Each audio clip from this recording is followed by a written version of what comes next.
We've had a problem on the racetrack, as you see the 7 car with Jonathan Jacob in and a crash. The problem, the 40 car and the 59. That's J.C. France in the 59, and we have Chris Bingham in the 40. That's Jim Durhog's car from Trans Am years. Oh, he's mad. He's Bingham really mad. Not happy at all. Don't know right now exactly what has happened, but Bingham and Ruhlman ran at the Rolex 24 and had some problems there.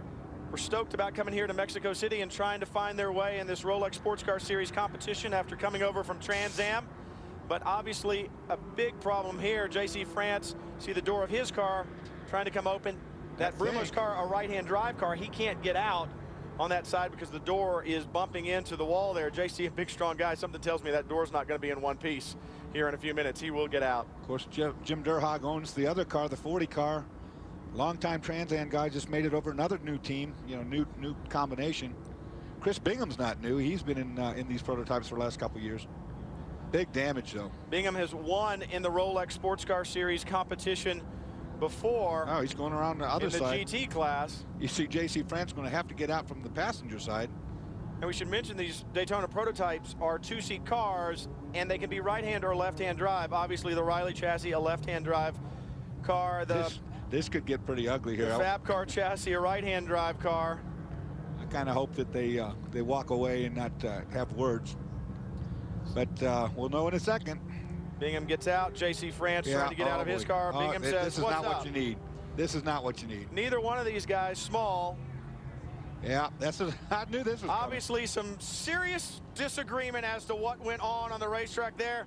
Corner worker standing by, the guys down on the ground, and they'll try to break this up. Hit him with the fire bottle. This is not what the series needs, nor either one of these drivers. But I knew it was coming. Obviously a lot of emotion here on the part of these guys. That's Jim Durhog. You see talking right there. He is the team owner, principal of the 40. This will not go unnoticed. And you think Mark Raffoff, the director of competition, talks to these boys after they go 2 wheels across the white line? I would imagine the conversation with these two drivers after this race will be a long and intense one, Dorsey. Well, the Mexican crowd's loving every bit of it. They're cheering, they're going on, getting the show they're paid for. We were just talking about a street fight. That's exactly what we have seen here, Calvin. Well, Jim Durhog was watching the monitor there as that was going on. And Jim, I know that Chris Bingham was very upset about the move that JC put on him there. What did you see? I didn't see anything, Calvin. I don't want to say anything because I didn't see it. Chris said, you know, I know what Chris said, but I don't know what really happened. Emotions run high in this business, and you got to calm things down, and we don't like to see that sort of thing happening out there on the racetrack. Well, I've heard that it's happened before with some of the people involved there. That's all I know. Okay, well, he's certainly keeping his words pretty close to his chest there, but you can tell from his look, very stern. He's upset also with one damaged race car. Jim Durhog has been around this sport for a long, long time, and he knows what to say and what not to say. Bob Snodgrass standing there, the owner of the 59 car, with Chris.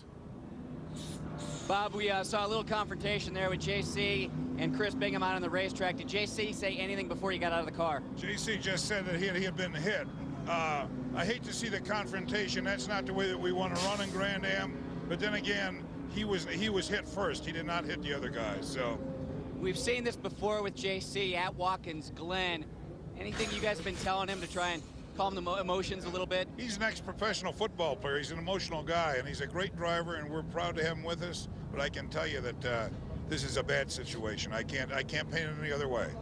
Well, this team was running so strong. That car was up in the top 5, and obviously the team was looking for a good finish, but that didn't happen here today.